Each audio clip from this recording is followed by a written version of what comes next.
कहते हैं आदत एक बार बदली जा सकती है लेकिन फितरत नहीं बदली जा सकती। कुछ ऐसा ही हाल चीन का है, जो हर बार अपनी धोखेबाजी की फितरतों से बाज नहीं आ सकता है।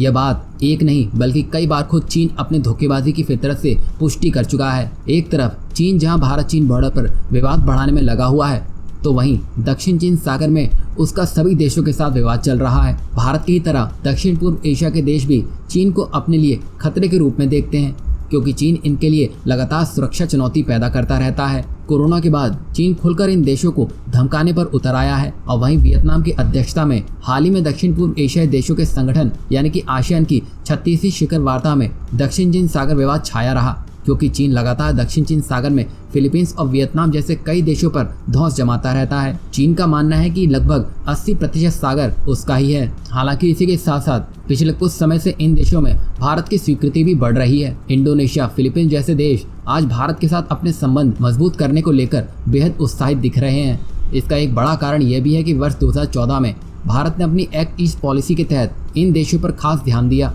पिछले 4 से 5 सालों में भारत द्वारा की जा रही मेहनत का यही परिणाम है कि आज इन देशों पर भारत का प्रभाव लगातार बढ़ता जा रहा है।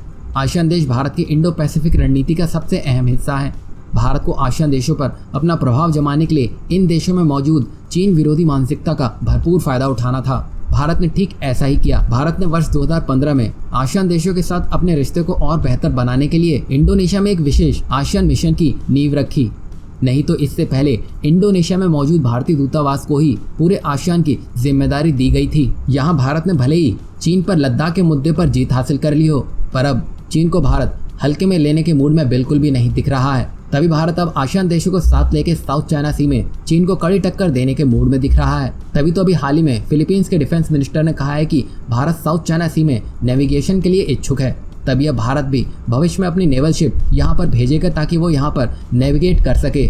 एक बार भारत अपनी नेवल शिप साउथ चाइना सी में भेज देगा तो जो साउथ चाइना सी में अमेरिका जापान का ग्रुप है उसके साथ मिलकर भारत चीन को कड़ा संदेश भेज सकेगा।